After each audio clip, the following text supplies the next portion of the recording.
네, 주식 랩소디 오늘도 함께합니다. 여러분들에게 도움되는 시장의 이야기, 경제에 관한 이야기들 함께 나눠볼게요. 자, 오늘도 함께해 주실 본부장님과 인사 나눠보겠습니다. 본부장님 안녕하세요. 네, 반갑습니다. 아, 예. 아유, 반갑습니다. 아, 예.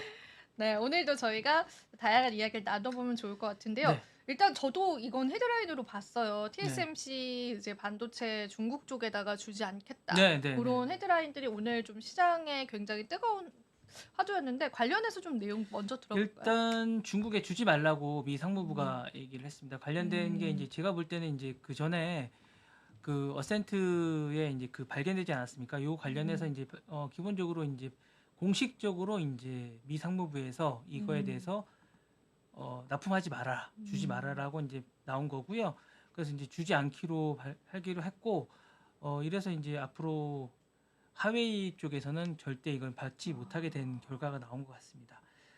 더더군다나 이게 좀 급하게 된 거는 트럼프 정부가 들어서게 되면서 더더군다나 급속도로 이게 빨리 된 게 아닌가라는 생각이 듭니다. 그래서 이것과 관련해서 이제 TSMC는 급속도로 이제 몸을 움츠리게 된 거고요. 이것과 관련해서 TSMC는 계속 지금 몸을 계속 움츠리고 있는 것 같고 얼마 전에 이제 반도체 관련해서도 빨리 이제 그 지금 음. 정부하고 빨리 협상을 마무리 지으려고 하고 있는 것 같습니다. 이거 관련해서 지금 하웨이 쪽은 정보를 빼내려고 하는 노력을 되게 많이 하고 있는 것 같아요. 그래서 얼마 전에 보면 르몽드지에서는 하웨이 쪽에서 이제 TSMC 엔지니어에게 3배 정도의 임금을 음. 줄 테니 와라 이렇게 했다고 계속 이메일을 보낸다고 합니다. 근데 이것 관련해서 이제 이 이메일을 무시했다고 하는데 얘기를 들어보면 클로에 첸이라는 43세 대만 반도체 패키징 전문가에게 3개월에 한 번씩 헤드헌터 업체를 통해서 이직 제안을 음. 계속했다고 합니다. 그래서 이제 3배를 줄 테니까 와라. 그리고 이제 그랬더니 이 클로이 첸이라는 분이 상업 기밀을 유출하는 거고 이쪽에 한번 이제 몸담게 되면 그 다음에 이직이 너무 어렵다는 걸 알기 때문에 움직이지 않겠다고 해서 이제 안 가겠다고 하는데 어쨌거나 하웨이 쪽은 계속 이쪽에 관해서 이제 계속 한다고 하고 이뿐만 아닙니다. 이제 여기 일간 르몽드뿐만 아니라 이제 폰 아네라라는 곳에서도 반도체 칩을 미국 제재를 뚫기 위해서 헤드업체를 통해서 계속 접촉을 하고 있다고 합니다. 그러니까 음. TSMC를 통해서 공식적으로 이제 그 납품업체를 통해서 이제 판로가 막히니까 이제 아예 이제 사람을 스카우트해서 하겠다라는 생각을 갖고 있는 것 같습니다. 아마 TSMC가 길이 막히면 TSMC가 아닌 뭐 국내 저희 나라 우리나라 같은 국내 쪽이나 음. 다른 쪽도 아마 손을 뻗치지 않을까라는 생각이 들게 되고요. TSMC는 이제 11일부터 7나노미터 이하의 반도체 주문을 받지 않겠다라고 공식적으로 얘기를 했는데 이것과 관련해서 지금 공식적으로 이제 뭐 화웨이가 어떤 또 다른 방법을 취하게 될지 않을까 좀 궁금하게 될 것 같습니다. 그래서 이게 계속 제가 볼 때는 쉽지 않은 결과가 있을 것 같은데 중국은 포기하지 않을 것 같습니다. 이거 관련해서 제가 볼 때 계속적으로 하게 될 것 같고 그리고 이제 예전에 이제 뭐 그 중국이 계속 뭔가를 만들었다고 하는 이것도 한 번 더 우리가 지켜 이게 진짜로 중국이 만든 것인가에 대한 부분도 한번 저희가 한번 다시 한 번 더 봐야 될 것 음. 같은 생각이 듭니다. 진짜 만든 게 음. 맞는가라는 생각이 저는 다시 한 번 들거든요. 진짜 만들었지 좀 궁금합니다. 제가 볼 때는 이게 만든 것 같지가 않아서 제가 볼 때 좀 궁금합니다. 네. 아, 그러면은 이제 중국 쪽에서는 어떤 노력을 좀 할 거라고 예상을 하세요? 기본적으로 이 기술이 일단 모든 길을 지금 계속 테러를 막고 있는데 음. 어쨌거나 계속 정보를 빼내기 위해서 정보 작전을 하고 있는데 사람에 대한 것들을 계속 갈 것 같아요. 일단 인력에 관해서 인력을 빼오는 게 제일 편하거든요. 어쨌든 음. 그런 기술을 가진 인력들에 대해서 계속 빼오는 게 편하고 아니면 이제 납품하는 업체들의 하도급 업체들에게 음. 계속 접근하는 게 편하기 때문에 일단 그 두 가지 방법 투트랙을 계속 쓸 것 같은데 일단은 TSMC가 막히면 TSMC와 비슷한 실력을 가진 우리나라나 음. 다른 업체 쪽에 갈 가능성도 좀 있다고 봐야 됩니다. 그래서 이쪽에서 이제 또 갈 가능성도 좀 있기 때문에 왜냐면 TSMC 하도급 업체 또 많거든요. 그 하도급 음. 업체가 또 많기 때문에 그 하도급 업체에 관해서도 아마 음. 계속 검열이 있어야 되지 않을까라는 생각이 듭니다. 예. 아, 인력 유출이 가장 빠르게 가져올 수 있는 방법 중에 하나이기는 하죠. 네네네네. 근데 일단은 지금 TSMC가 중국에 관한 이게 뭐 타격이 좀 있을 수는 있습니다. 근데 음. 적다고 하는데 어쨌든 11% 정도 되거든요. 음. 요 매출이. 그러니까 요 부분에 대해서 이제 TSMC가 요 부분을 감수하고서라도 일단은 안 하겠다고 지금 문을 닫았거든요. 그래서 요걸 감수하고서라도 자기네들은 그러니까 미국과의 관계를 계속 유지하겠다라고 생각하고 있는 건데 이게 이제 향후에 어떤 방향으로 미칠지에 대해서 계속 고민을 하고 있고 그다음에 이제 트럼프 정부가 하회적인 이제 제처를 취해야 되기 때문에 이제 어떤 방향으로 자신들이 이제 하회 제처를 할지는 잘 모르겠습니다. 트럼프 정부가 또 관세에 관한 부분을 또 강하게 또 할 생각을 갖고 있기 때문에 이 부분에 대해서 TSMC가 이제 타깃이 되기 때문에 또 어떻게 해야 될지 잘 모르겠습니다. 네. 진짜 트럼프가 이제 당선이 되고 나서 이 전반적인 시장이 되게 바쁘게 움직이는 것 네네. 같아요. 트럼프가 이제 당선이 되고 반도체 쪽에도 영향을 많이 미치게 될 건데 일단 자동차 쪽에서도 영향을 미칠 가능성이 크잖아요. 네. 일단 뭐 그날 트럼프가 되고 나서 반도체 쪽에서 영향을 미치는 게 일단 엔비디아가 지난주 금요일 날 하락했습니다. 잠깐 뭐 올라가긴 했는데 엔비디아가 0.84%가 하락했습니다. 그리고 전반적으로 반도체 지수가 다 하락했습니다. 그러니까 그 대중 제재가 강화될 거라고 얘기를 했고 일단 60% 이상 자기가 관세를 매기겠다고 했고 그다음에 이제 그 대만 정부도 그 이주에 관해서 이제 도와주겠다고 얘기를 했었거든요. 전반적으로 다. 그러니까 그런 식의 자기네들이 이제 그러니까 대만 상무부가 경제부 쪽에서 전부 다 자기네들의 이주를 위해서 돕겠다고 얘기를 하는 걸 봤을 때 기본적으로 트럼프 정부의 어떤 강한 프레스가 있을 거라고 예상을 하고 있는 거거든요. 그러니까 이거를 어떻게 대응을 할지에 대해서 이제 고민을 하고 있는데 이제 저는 걱정스러운 게 우리나라가 너무 넉넉히 있는 게 아닌가. 그러니까 대만 쪽은 이미 반도체에 대해서 강한 프레스를 생각하고 있는데 이건 대만에만 문제가 있는 게 아니거든요. 우리나라도 이제 뭐 하이닉스나 상대적으로 좀 적을 수 있지만 삼성전자도 이게 다 관계가 있는 왜냐하면 반도체에 관련된 혜택을 받고 있는 건 그러니까 미국에 대해서 반도체 혜택을 그러니까 TSMC가 가장 크게 받고 있지만 하이닉스나 삼성전자도 같이 혜택을 받고 있는 맞아요. 부분이기 때문에 이 부분에 관해서 우리도 대책 마련이 있어야 되는데 이게 대만은 정부 차원에서 지금 대책을 마련하고 있는데 우리나라는 정부 차원에서 아직 대책 마련이 나오는 게 아직 없는 것 같거든요. 그러니까 뭔가 기업과 정부가 같이 합심을 해서 이거에 대한 대책 마련이 좀 나와야 되는데 아직까지 기업 혼자 이거를 마련하라고 하면 너무 힘든 겁니다. 이게 왜냐하면 미국은 정부에서 이렇게 프레스가 오는데 일개 기업이 이걸 막는다 너무 힘든 겁니다. 제가 볼 때. 그러니까 이거를 정부 차원에서 막아줘야지 대만처럼 이게 미국에서 기업 뭐 관세나 이런 걸 때리면 그냥 맞을 수밖에 없거든요. 기업이. 그러니까 이런 것들을 잘 우리나라에서 협상을 해서 기업이 막을 수 있게끔 도와줘야 되는데 더더군다나 우리는 전기세까지 올리고 있는 상황이니까. 그 전기세 그죠? 네, 이게 정말 이게 힘든 상황인데 정부 차원에서 잘 협상을 해서 우리나라 반도체가 잘 활성화될 수 있고 대만이나 다른 기업이나도 잘 싸울 수 있게끔 제도적 장치를 잘 마련해줬으면 좋겠고 더더군다나 인력 유출이 될 수 있지 않게끔 뭔가가 좀 잘 될 수 있게끔 도와줬으면 좋겠다는 생각이 좀 듭니다. 제가 볼 때는. 네. 정부 측에서 근데 사실 지금 새롭게 나온 뉴스는 없더라고요. 이 네네네. 부분에 관해 어떻게 대처를 하겠다. 네. 그래서 이제 정부적인 차원에서의 그런 해결책들 찾아주는 게 중요할 것 같고 제가 알기로는 이제 삼성전자가 미국의 공장을 이제 설립을 하면서 9조 정도 세제 혜택을 받기로 했는데 뭐 그게 철폐될 수도 있다 이런 가능성이 네네. 제기가 되기 때문에 하이닉스도 이제 그만큼 큰 수준은 아니지만 많은 수준의 이제 세제 혜택을 받기로 했는데 이 부분이 만약에 어그러지게 된다면 기업적인 차원에서 대응책도 있어야겠지만 정부에서도 이 부분을 잘 협상해 주는 키를 가지고 있어야 되지 않을까 싶어요. 그러니까 맞습니다. 그 차세대 먹거리를 찾으면서 이제 트럼프 정부에게 우리가 이제 보조를 맞추면서 뭔가 보조를 맞추면서 우리나라 이익에 반하지 않는 뭔가의 해법을 찾아야 될 것 같은데 이 해법이 무엇인가에 관한 것들에 대한 고민이 아직 없는 것 같아요. 그러니까 이제 이런 부분들에 대해서 좀 우리 정부가 좀 아직 뭔가가 나오지 않는 듯한 그런 아쉬움이 있습니다. 그러니까 대만 정부는 먼저 나서서 TSMC에 뭘 해줄 건지에 대한 고민을 하고 있거든요. 그러니까 그 중국 정부하고 이제 미국 정부가 안 좋으니까 대만 정부가 미리 기업이 입을 피해들을 미리 알아서 해결해 주는 부분을 찾고 있거든요. 근데 우리 정부들은 이런 부분에 대해서 아직 뭔가 아쉬움이 많아요. 그런 부분에서. 그러니까 기업들을 위해서 좀 해줄 수 있는 것들을 좀 찾아서 해줬으면 좋겠는데 그런 것들을 아직 못 해주다 보니까 이런 게 그대로 시장에 주식시장에 반영이 되고 있는 듯한 느낌이거든요. 그러니까 좀 이런 게 해야지 주식시장이 또 활성화되지 않을까라는 생각이 들거든요. 아쉽습니다. 여러 가지로 제가 볼 때. 네. 아쉬운 부분이 좀 많이 남는 것 같습니다.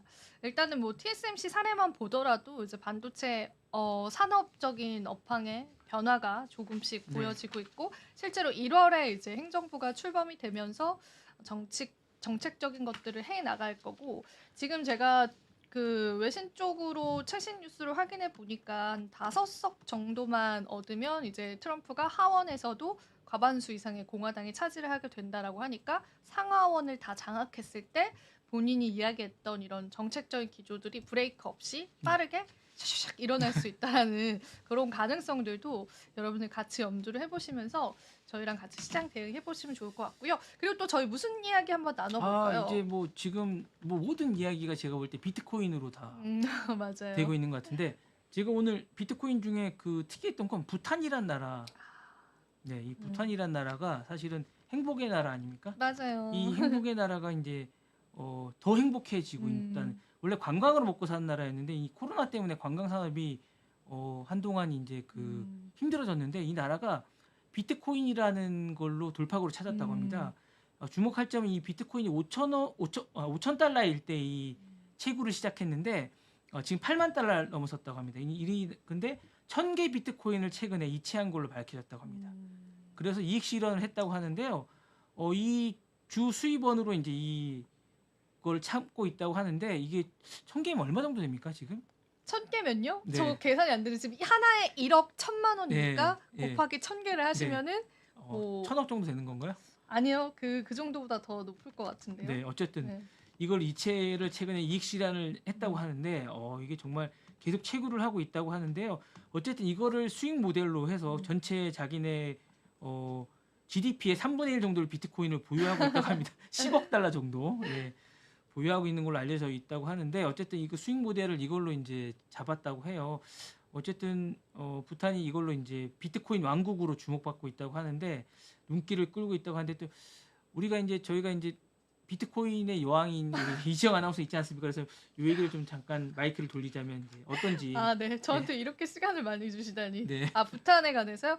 부탄 같은 경우에는 일단 그 80만 명 정도밖에 안 되는 네네. 이제 작은 국가로 알려져 있는데 뭐 그 행복의 나라라고 예전에 한창 우리 언론에서도 많이 떠들었던 기억이 나요. 이렇게 뭔가 경쟁이나 그런 구도가 심화되는 이제 한국 사회보다 조금 더 평화롭고 여유롭고 뭐 행복의 나라로 이렇게 알려져 있는 나라였는데 그 부탄의 몰락이라고 하는 기사도 제가 예전에 봤었어요. 그렇게 경제적인 수확이 너무 없다 보니까 결과적으로 이제 빈곤에 시달리거나 그렇게 이제 국가적으로 변해갔다. 행복의 나라의 몰락 이런 기사가 떴던 기억이 나는데 그런 위기를 비트코인이 이번 기회에 또 다시 끌어올려주면서 좋은 흐름으로 조금 변화가 된 것 같아서 지켜보면 좋을 것 같고 부탄이라는 국가가 전 세계에서 4번째로 비트코인 가장 많이 보유한 국가다라고 해요. 그래서 그만큼 이제 채굴을 많이 열심히 했던 것 같고 사실 트럼프가 이번 선거에서 공약도 비트코인을 미국 내에서 채굴을 활발하게 하게끔 그런 산업적인 환경을 조성하겠다라는 그런 부분이 있었어요. 그래가지고 채굴 국가로서의 뭐 좋은 점들을 이번 기회에 잘 가져왔다. 그렇게 좀 평가를 해볼 수 있을 것 같습니다. 그 비트코인 또 이제 8만 달러를 돌파했지 않습니까? 네네. 이게 어떤 의미를 갖는 겁니까? 의미요? 의미적으로요? 네. 제가 생각할 때는 뭐 이제 시작? 이제 시작입니까? 이게 끝이 아니고요? 또 얼마까지 가는 겁니까? 그러면 이게? 그런 것까지는 제가 모르지만은 많은 전문가분들의 이야기를 종합을 해봤을 때는 내년 말에 20만 달러 간다는 얘기도 있던데. 원래 제가 이제 코인 방송을 2년 정도 이제 많이 했었는데 네. 그때 전문가님들이랑 얘기했던 거는 10만 10만까지는 얘기를 공통적으로 여러 패널분들을 만나게 되잖아요. 그분들 공통적으로 이야기했던 건 10만 정도는 이제 첫 번째 허들을 넘을 거고 그 이후에는 이제 사람들마다 달라요. 분석가들마다 뭐 20만 말씀하신 것처럼 20만 이야기하시는 분들도 있고 더 크게 이야기하시는 분들도 있어서 뭐 글쎄요. 지켜봐야겠죠. 저는 아직까지는 뭐 저도 답을 내리기에 저도 미래에서 온 게 아니어서 좀 힘든데 이제 네. 10만까지는 공통된 의견들이다. 요런 거는 좀 여러분들 기억하시면 좋지 않을까 싶어요. 10만이면 지금이 1억 8만 3천 정도. 네, 지금 8만이니까 10만이면 1억 3천, 4천 정도 예. 되겠죠. 어, 환율 뭐 그런 거 따져보면은. 그래서 그 정도까지는 보고 계시는 분들이 상당히 많았다. 그렇게 알고 있습니다. 이게 왜 오르는 겁니까 이렇게? 아, 비트코인이요? 네. 일단 트럼프발에 관한 호재가 굉장히 많고요. 일단 제가 그 내용은 한번 시간을 내서 정리를 해드리고 싶었고, 그러니까 시간이 좀 저에게 많을 때 비트코인에 관해서 트럼프가 11개 공약을 했어요. 근데 그 11개 공약을 저희가 요목조목 자세히 뜯어보면 좀 좋을 것 같아서 그거를 이제 같이 시간이 되면 얘기해보면 좋을 것 같은데 11개 공약이 다 이제 가상자산에게 좀 좋은 공약들이에요. 그러면 이제 트럼프가 당선이 됐기 때문에 그 공약들이 그 중에 절반만 실현이 돼도 암호화폐를 바라보는 시장의 그런 시선은 정말 폭발적으로 바뀔 것이다라고 보는 그런 여론들이 좀 많다 보니까 지금의 상승은 트럼프발의 호재라고 보여지고 그리고 이제 어떤 전문가님들은 이런 걸 예상하시더라고요. 반감기 효과는 아직 오지 않았기 때문에 더 크게 상승을 할 수 있다라고 내다보는 시선도 있다라고 그렇게 좀 보시면 될 것 같아요. 근데 중국은 왜 채굴을 금지시킵니까? 그거는 좀 된 이야기인데요. 중국 같은 경우에는 지금은 안 하나요? 네, 채굴? 못해요. 중국은 지금 그 채굴 금지를 내린 지가 좀 됐고 일단은 거기는 아직까지는 좀 사회주의 국가잖아요. 그러다 보니까 채굴을 하게 될 경우에 형사처벌이 감행이 돼요. 그래서 중국에 있는 채굴장들이 다 폐쇄가 돼서 오히려 미국으로 좀 옮겨갔다라는 소문들도 있고 사실 코인이 처음에 떴던 게 중국 부자들이 중국은 그 세금적인 부분도 그렇고 자기의 자산을 그러니까 국가에 다 보고를 해야 돼요. 물론 우리나라도 이제 그렇게 하긴 하지만은 조금 더 엄격하게 이제 규율이 있다 보니까 규제를 하잖아요. 그래서 중국에 있는 부자들이 우회로 선택한 게 코인이었다라고 해요. 맨 처음에.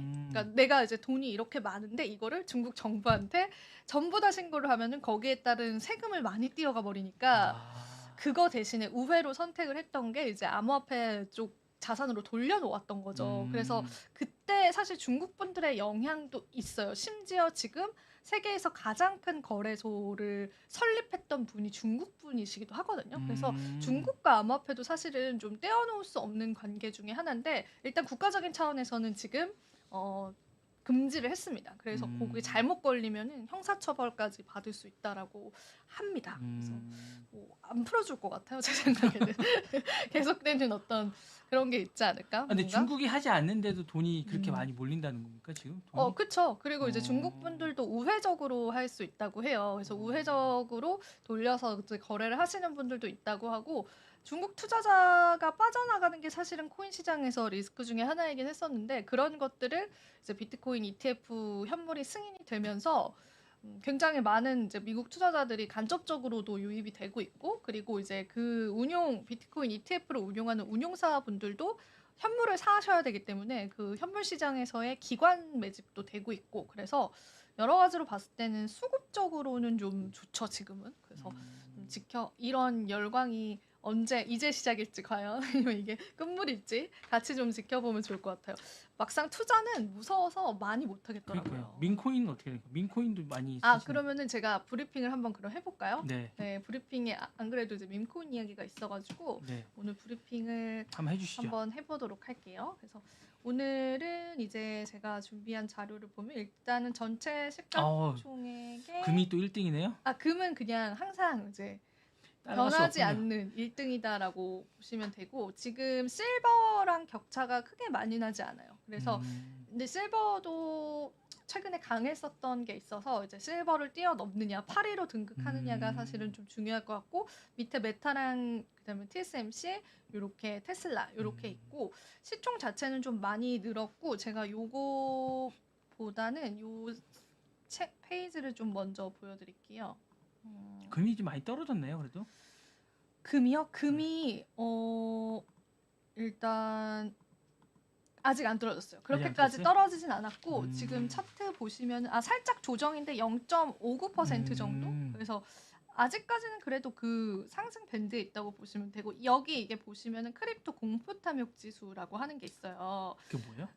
일단 투자자분들이 지금 이 시장에서 공포감이 많으냐, 탐욕감이 많으냐 요런 거를 나타내는 건데 이 지표 같은 경우에는 이제 예전에 코인 시장이 굉장히 우리나라에서도 불장이었을 때 우리가 네. 불스마켓이라고 하거든요. 그때 요 크립토 공포 탐욕 지수가 거의 이제 90% 넘게 육박을 했었어요. 그러니까 많은 투자자들이 탐욕 상태다라고 보는 그런 상황인데 지금은 79%로 그러니까 탐욕 상태이신 거예요. 그러니까 많은 분들이 이제 시장에서 관심도가 좀 많아진 거고 시장 안 좋을 땐 이게 진짜 뚝 떨어져요. 30%가 되기도 하고 근데 일단 지금은 여기 보시면은 요 그리드 안에 있다. 탐욕 그리드 안에 들어왔다라고 해가지고 요 지표를 보고 뭐 시장의 고점과 저점을 판단하시는 분들도 있는데 제가 생각할 땐 그렇게 이제 적중률이 많다라고 보기엔 좀 무리가 있는 것 같습니다.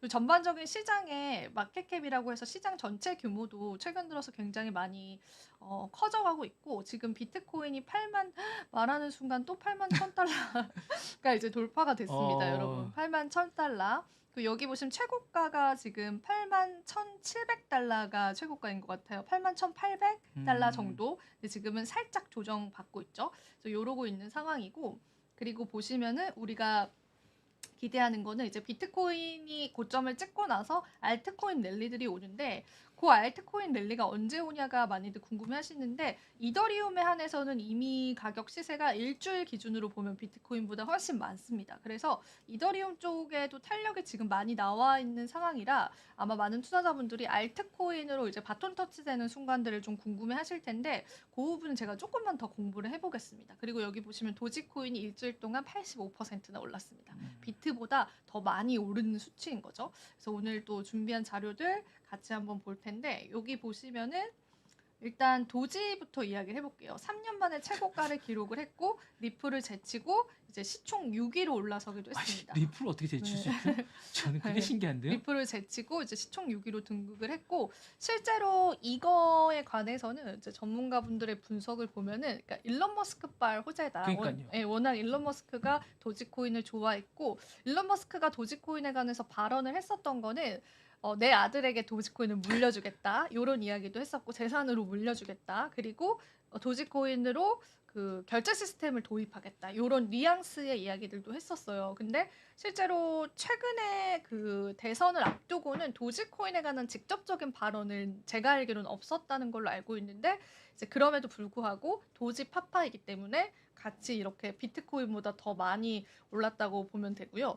비트코인 뛸 때 이 코인은 날았다. 한 주간 97% 상승했다. 이런 재미난 헤드라인이 있더라고요. 그래서 그거 같이 보면 좋을 것 같고 그리고 저는 이제 엘살바도르가 이제 부탄을 말씀해 주셨을 때 네. 가장 많이 생각이 들었었는데 엘살바도르는 이제 경제가 굉장히 안 좋아요. 맞아요. 안 좋았었고 근데 이제 엘살바도르 대통령이 이제 비트코인을 법정화폐로 쓰겠다라고 해가지고 일단 엘살바도르에서는 이제 비트코인 은행을 설립하겠다라고 하면서 또 추가적으로 엘살바도르 대통령이 그러니까 우리가 초등학교, 중학교 교육과정 있잖아요. 거기에 비트코인에 관한 과목을 만들었어요. 쉽게 이야기를 하자면. 그래서 아이들이 비트코인은 무엇이고, 그러니까 이 가상화폐에 관한 전반적인 교육들을 조금 할 수 있게끔 해놨더라고요. 그래서 이 비트코인 은행이 이제 이렇게 설립되는 것뿐만 아니라 국가적인 차원에서의 코인을 굉장히 많이 사랑하는 그 국가이고, 실제로 이제 엘살바도르 같은 경우에는 여기 자료 준비한 게 잠깐 찾아볼게요.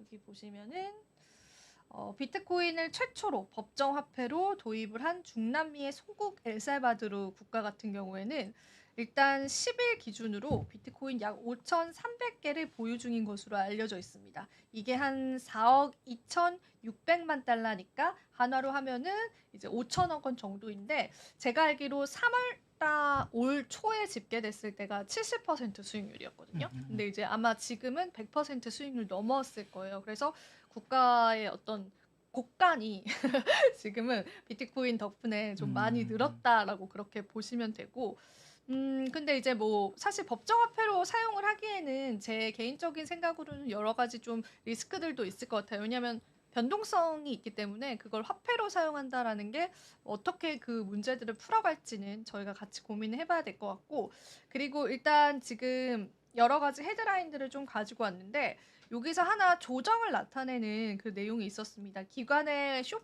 포지션이 50%가 넘었다라고 해요. 기관 투자자들이 선물 시장에서 선물은 상승과 하락에 베팅을 할 수가 있는데 하락에 베팅을 하는 게 숏 포지션이라고 하거든요. 근데 하락 쪽에다가 베팅한 기관 투자자들이 50%가 급증을 했다라는 거죠. 물론 이 사람들이 하락에 우리 주식으로 따지면 공매도처럼 네네. 그런 건데 만약에 이 사람들이 하락에 베팅을 했다라고 해서 그게 꼭 이제 그쵸, 하락으로 이어지는 건 아니에요. 이 하락 물량들이 다 청산이 되면서 빠르게 또 상승으로 돌아설 수는 있는데 일단 지금 기간에서는 단기 조정에 관한 이야기들은 분명히 나오고 있어요. 그래서 많은 투자자분들과 이제 전문적인 인력들이 뭐 장기적인 차원에서의 비트코인의 가격 상승은 다 동의를 하지만 지금 급격하게 올랐던 부분에 관한 단기 조정은 다들 예상을 하고 있는 상황이기 때문에 여러분들도 같이 염두해 두시면 좋을 것 같고 또 어떤 분석가는 83,300원의 저항선에서 그 저항선이라는 건 이제 거기서 자꾸 부딪힌다는 거잖아요. 거기서 이제 단기적인 조정을 할 수 있다라는 그런 가능성들도 제기가 되고 있어서 이런 부분들까지도 여러분들 챙겨보시면은 좋지 않을까 싶습니다. 그래서 오늘 또 자료들 통해서 같이 이야기를 나눠봤고 그리고 지금 사실은 이제서야 이제 많은 분들이 비트코인에 관해서 관심을 많이 가져주시더라고요. 국내 투자자 가상자산 이용자 거래도 150%좀 증가했다라고 하는데 사실 이제 시장을 오래 참여했던 코인 투자자분들 입장에서는 그렇게 흥분할 것도 없는 일이기는 해요. 사실은 이런 가격의 랠리들을 대부분 좀 예상을 하셨기 때문에 그래서 잘 이제 투자 전략들 여러분들 좀 세워보셨으면 좋을 것 같습니다. 네. 혹시 뭐 좀 질문하실 거는 따로 없으신가요? 질문할 건 많지만 네. 아니 뭐 다음 내용들 다음 한번 내용. 들어볼까요? 아닙니다. 그냥 계속 하셔도 됩니다. 아니요, 저희가 이제 또 5분 뒤에 마무리를 해야 돼서 다음 이야기 들어볼게요. 다음 내용 없는데. 네. 아, 다음 내용 없으십니까? 네네. 알겠습니다. 그러면 이제 코인을 이제 본부장님은 그러니까 투자를 안 하셨던 그런 네. 분이시잖아요. 네네. 그럴 때 그런 분들의 느낌에선 어떠세요? 지금 이런 비트코인의 랠리가 그냥 남의 일 같고 좀 그렇죠. 남의 일 그러나요? 같죠. 아, 남의 일 같고 이게 잡히지가 않잖아요. 기본적으로 잡히지가 않으니까 그리고 일단 단위가 너무 커가지고 이게 억 단위니까 동전 하나가 이게 큰 금화 같은 느낌이거든요. 그럴 수 예, 있겠다. 큰 금화 같은 느낌이라 저거 한 10개만 있으면 10억이잖아요. 이게 대단한 금액 같은 느낌이. 근데 코인은 또 쪼개서 살 수가 있어서 네네. 100만 원어치, 200만 원어치 이렇게 살 네. 수가 있어요. 그래서 네. 이제 저 같은 소형 투자자들도 하나를 다 못 사요. 그러니까 1억이 너무 비싸잖아요, 네. 여러분. 그래서 그런 그러니까 걸 뭐 모르죠 저희는. 이게 뭘 네. 그러니까 한 100만 원어치 사거나 뭐 조금 0.5개를 사는 겁니까? 0. 뭐 00 몇 개를 네. 사는 거예요. 지금도 네. 제 계좌 보면 한 개는 없고 막 네. 0. 몇 개, 00 몇 개 들어 있어요. 그래서 네. 그렇게 다 쪼개서 살 수가 있어서 사실은 네. 그것도 메리트인 것 같아요. 1억을 어떻게 사라고 생각하시는 분들은 그럼 나 100만 원어치만 사야지, 200만 원어치만 사야지 요렇게 또 살 수가 있기 때문에 그런 부분들은 또 관심 있으신 분들께서는 한 번쯤은 생각을 해보시면 좋을 것 같습니다. 근데 이게 사실 주식이랑 다르게 이건 24시간 계속 거래가 되는 거잖아요. 그러니까 맞아요. 이게 사실은 이제 제가 염려하는 건 24시간 계속 보고 있어야 되잖아요. 거래가 계속 되고. 네네네. 주식은 어쨌든 미국 주식이든 한국 주식이든 거래 시간이 정해져 있잖아요. 그러니까 이게 건강에 별로 안 좋을 것 같긴 해요. 그러니까 이거를 뭐 이렇게 그런 건 있는 것 같아요. 그러니까 제가 이제 이런 건 있는 것 같아요. 그러니까 이제 미국 주식이든 한국 주식이든 계속 저희가 이제 시간에 따라서 이제 들어갔다 나와서 주식 소식을 보고 주식 거래를 확인하고 이렇게 보거든요. 근데 이 비트코인이나 뭐 다른 코인들을 보면 계속 움직이거든요. 그러니까 이거를 만약에 24시간, 거래를 네. 하시는 분들은 정말 머리가 아플 것 같아요. 왜냐면 그때마다 계속 시간별로 잠을 안 자고 보시는 분도 계실 것 같고 계속 힘들 것 같아요. 만약 사놓으시면 이게 막 저는 못 볼 것 같아요. 약간 이런 생각이 들지 않을까라는 생각 좀 들어요. 그건 맞아요. 그래서 사실은 그 악재를 굉장히 빨리 반영을 해요. 예를 들면은 뭐 누가 어디서 미사일을 쐈다, 뭐 테러가 네네네네네네. 일어났다 이러면은 코인이 또 쭉 빠지고 그런 게 있기는 하거든요. 쉬지도 않고 계속 오르기도 하지만 쉬지도 않고 계속 빠질 것 같긴 내리기도 해요. 하는 예, 거죠. 왜냐면 장이 안 열리는 때는 다른 데는 그냥 이렇게 어쨌든 그 기간이 쉬잖아요. 그러면 그렇게 약간 블러킹이 되고 그 안에 뭔가 또 많은 일이 일어나면서 장이 잠깐 뭐 어쨌든 몇 시간이라도 잠깐 쉬었다가 휴지기가 있는데 아니면 주말이고 이렇게 약간 안 열릴 때도 그럴 때는 이제 약간 뭔가 많은 일이 일어나기도 하는데 이건 그게 없고 계속 일어나니까 그 장을 그대로 반영을 해주니까 이게 끝없이 떨어지기도 하고 끝없이 올라가기도 하니까 이게 약간 힘들 것 같기도 해요. 맞아요. 그런 면들도 있어서 그래서 좀 위험 자산으로 많이들 보시는 것 같아요. 그리고 또 알트코인들은 변동폭이 조금 더 심하죠. 근데 이제 비트코인도 못지않고 근데 저도 지금은 되게 재밌게 보고 있어요. 과연 시장에서 이 비트코인과 암호화폐를 어떻게 평가를 내릴까? 지금 막 가능성이 막 여러 개 열려 있는 상황에서 모르셨던 분들도 관심을 가지시고 뭐 그러고 있는 이 상황에서 제재 기간이 있나요? 어때 제재하거나 뭔가를 관리해주는 기관은 없죠. 없고요. 이제 국내 그것도 이제 나라마다 달라요. 근데 이제 미국 같은 경우에는 뭐 이제 트럼프 쪽에서 이제 그런 공약들을 몇 개 내세우기도 했었고 국내 같은 경우엔 사실은 투자자 보호에 관한 그 법안은 계속 추진 중이에요. 그 음, 투자자분들이 예를 들자면 예전에는 그 암호화폐 거래소가 국가에서 관리를 안 하고 있다 보니까 근데 이제 또 사람은 많이 몰렸잖아요. 그래서 브로커들이 뒷돈을 받고 상장을 시켜주는 거예요. 주식에서는 이제 그렇죠. IPO라는 적정한 이제 과정을 통해 상장을 하는데 그렇게 될 경우에 그 세력들이 이 코인을 한마디로 잡코인이라고 이야기를 합니다. 그래서 그런 이제 작은 뭐 실체가 없는 코인들 가격을 올려놓고 본인들은 거기서 다 이익 실현을 하고 그러니까 개미들한테 이제 개인 네네네네. 투자자들한테 피해를 주고 네네. 나오게 되는 거죠. 그래서 그런 일들이 너무 많았어가지고 지금은 닥사라고 해서 5개 이제 거래소에서 상장을 할 때 심사를 같이 해요. 그래서 네네.